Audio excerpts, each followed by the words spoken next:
Israel की राजधानी के लिए बहुत भारी दिन रहा है। भारी मतलब ऐसा मैं इसलिए कह रहा हूं कि अमेरिकी अखबार भी कह रहे हैं कि अब तक की जंग सबसे खतरनाक जो दिन रहा है वो कल का दिन रहा है। आपको पता है कि इजराइल ने कहा था कि 80% हिजबुल्लाह को हमने ख़त्म कर दिया है, लेकिन केवल 20% ही हिजबुल्लाह बचा हुआ है।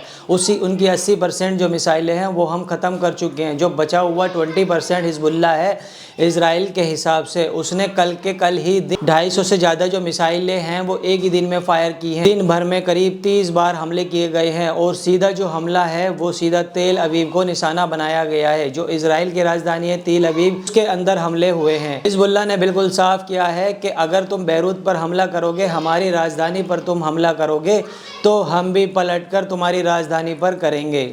और हिजबुल्लाह ने वही किया और अगले ही दिन 250 से ज़्यादा हमले मिसाइलें उन्होंने तेल अवीव के अंदर आकर गिरी हैं। तमाम ऐसे वीडियोस आ रहे हैं, तमाम ऐसे न्यूज़ आ रही हैं, वहाँ से फुटेज आ रही है, जिससे समझ में आ रहा है कि भारी नुकसान हुआ है। मकान तबाह हो गए, शेल्टर वहाँ तबाह हो गए, लोग घायल हो गए, लोग मारे भी गए होंगे। लेकिन इजराइल एक्सेप्ट नहीं करेगा कि ऐसा कुछ हुआ है। इजराइल मानेगा नहीं कि ऐसा कुछ हुआ है। ये नुकसान कितना हुआ है, कितना नहीं हुआ है, इतना तो हुआ है कि जिससे इजराइल के अखबार भी कह रहे हैं, नॉर्मली इस तरह की खबरों को छुपा लेते हैं, लेकिन वहाँ भी हेडलाइन के हिजबुल्लाह का जो सबसे बड़ा हमला है, वो भयानक हमला हुआ है, वो कल हुआ है। एक बात तो बिल्कुल क्लियर है, जो बार बार कहा जा रहा है कि हिजबुल्लाह को ख़त्म कर दिया है, इसको मार दिया है, उसको 20% केवल हिजबुल्लाह बचा है, उसकी क्षमता केवल 20% बची है, 80% कम कर दिया गया, ये सब बेकार की बात है। हिजबुल्लाह लगातार हमले कर रहा है। और अभी जब मैं आपके सामने अपडेट देने के लिए, तो आज भी खबर में देख रहा था, आज खुद इजराइल के अखबार भी ये कह रहे हैं कि 20 से ज़्यादा प्रोजेक्टाइल मिसाइल्स जो हैं वो आज सुबह से वहाँ पर आकर गिरे हैं और वहाँ फायर किए जा रहे हैं। और इसी के साथ साथ दूसरी खबर जो आई है वो ईरान के जो सुप्रीम लीडर हैं, जो चीफ हैं खामनेई साहब, उनके सीनियर एडवाइज़र हैं अली लारिजानी। अली लारिजानी के हवाले से जो खबर आई है, राइटर्स ने जो छापा है कि ईरान बहुत जल्द इजराइल के ऊपर एक बड़ा हमला करने वाला है। अब ये बात ईरान ने पहले भी कह दी थी कि ऑपरेशन 2 प्रॉमिस 3 जल्द ही होगा, लेकिन लगातार ये टलता जा रहा है। इस तरीके के बयानात आते रहते हैं, कभी IRGC के कमांडर का बयान आता है, कभी इनका बयान आता है, और भी लोगों के बयान इसमें आते रहते हैं। ये बयानात लगातार आते रहते हैं, इनका मतलब क्या है, ये टल क्यों रहा है अब तक, इसको समझना बहुत ज़रूरी है। ना तो ऐसा है कुछ है कि ईरान के पास क्षमता नहीं है, ना तो ऐसा है कि ईरान हमला नहीं करना चाहता है, और ना ही ऐसा कुछ है कि ईरान की नीयत नहीं है हमला करने की। असल में मुझे लगता है कि ईरान इंतज़ार कर रहा है कि लेबनान के साथ सीज़ फायर की जो प्रक्रिया चल रही है, सीज़ फायर के अंदर इजराइल की और वो बातचीत और कहीं पहुंचती है, सीज़ फायर होता है तो उसके हिसाब से उठाया जाएगा। अगर ये सीज़ फायर नहीं होता है तो अगला कदम क्या होगा, वो उसी के हिसाब से ही होगा, कुछ अलग होगा। सीज़ फायर के बात में काफ़ी आगे बढ़ी है, इजराइल में है ब्लिंकन साहब, अभी वो जो हैं लगातार अभी कह रहे हैं कि काफ़ी प्रोग्रेस हुआ है सीज़ फायर को लेकर। वहाँ से भी इजराइल से जो खबरें आ रही हैं उसमें भी कहा जा रहा है कि काफ़ी प्रोग्रेस हुई है सीज़ फायर को लेकर। सीज़ फायर हो सकता है लेबनान के अंदर। इसके साथ साथ उन्होंने ये धमकी भी दी है कि अगर इस बार इजराइल नहीं मानता सीज़ फायर के लिए उसकी शर्तों को, तो अमेरिका भी इससे पीछे हट जाएगा।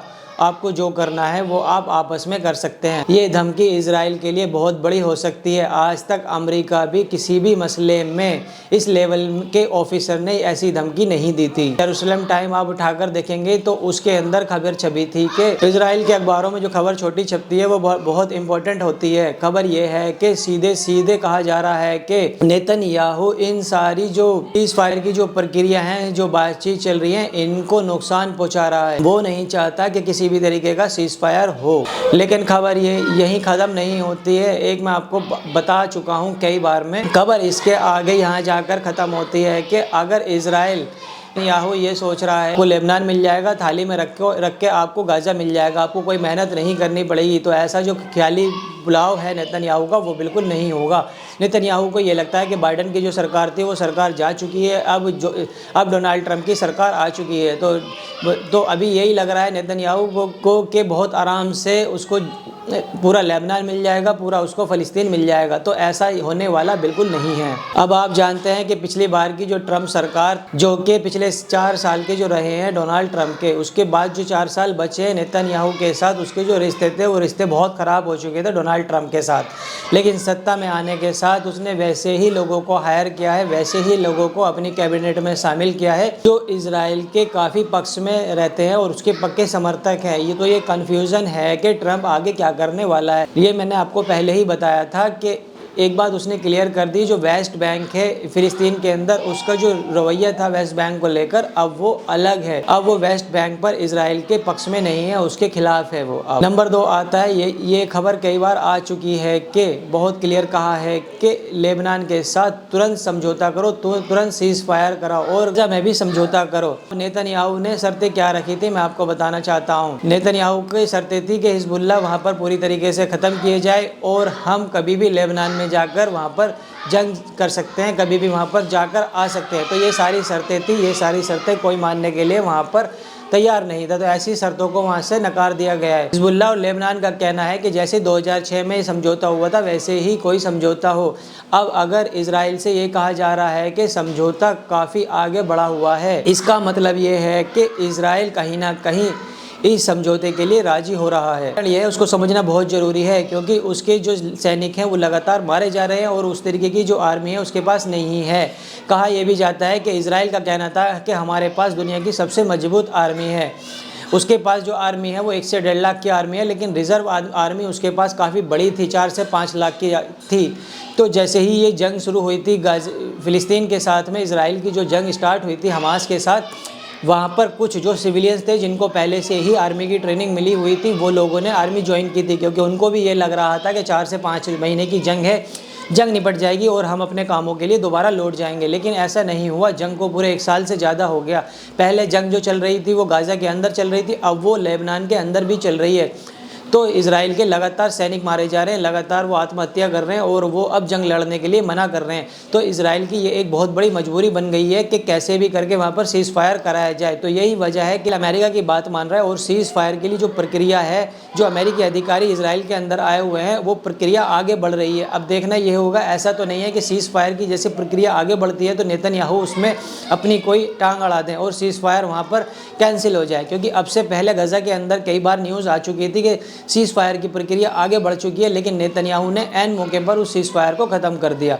अगर ऐसा ही रहा, ऐसा ही वहाँ पर सीज़ फायर नहीं हुआ तो 20 जनवरी को ट्रंप अपने राष्ट्रपति पद की शपथ लेंगे। अब ट्रंप आगे क्या करते हैं वो तो देखने वाली ही बात होगी, क्योंकि ट्रंप अपने चुनाव में पहले ही कह चुके थे कि मेरे गद्दी पर बैठने से पहले वहाँ पर सीज़ फायर हो जाना चाहिए। अब अगर नेतन्याहू के लिए मुसीबत बनती जा रही है, उनके ऊपर जो केस चल रहे हैं उसकी भी। अब नेतन्याहू के जो वकील ने वो 15 दिन का समय और मांगा है कोर्ट से। अब नेतन्याहू को डर ये भी सता रहा है कि अगर उनका मुकदमा ऐसे ही चलता रहा तो उनको कभी भी जेल हो सकती है। तो नेतन्याहू को इसी चीज़ का डर सता रहा है, वो लगातार अपनी जो पेशी है उसको आगे बढ़ा रहे हैं। दूसरी तरफ उनका सीज़ फायर ना तो लेबनान में हो पा रहा है, ना ही उनका सीज़ फायर गजा में हो पा रहा है। ऊपर से अमेरिका का भी प्रेशर है, अगर सीज़ फायर नहीं हुआ तो हम इस बीच से हट जाएंगे। अब आने वाले दिनों में क्या होता है, ये तो नेतन्याहू, अमेरिका, गजा और लेबनान के लोग ही तय करेंगे। जो वहाँ की आर्मी है, जो वहाँ हिजबुल्लाह है, या गाज़ा जो फ़िलिस्तीन के अंदर हमास है, या इजराइल के अंदर नेतन्याहू, या अमेरिका के अंदर अभी जो बाइडन है, वो तय करेंगे कि आने वाले दिनों में ये फैसला कैसे हो पाता है। तो मैं आशा करता हूँ ये वहाँ पर सीज़ फायर हो जाए और जो नरसंहार हो रहा है, वहाँ लोग मारे जा रहे हैं, वो ना हो। तो दोस्तों कैसी लगी आपको ये न्यूज़? आशा करता हूँ न्यूज़ पसंद आई हो तो वीडियो को लाइक कीजिए, हमारे TIC न्यूज़ चैनल को सब्सक्राइब कीजिए, वीडियो को शेयर करना ना भूलें। तब तक मिलते हैं अनदर वीडियो में। जय हिंद।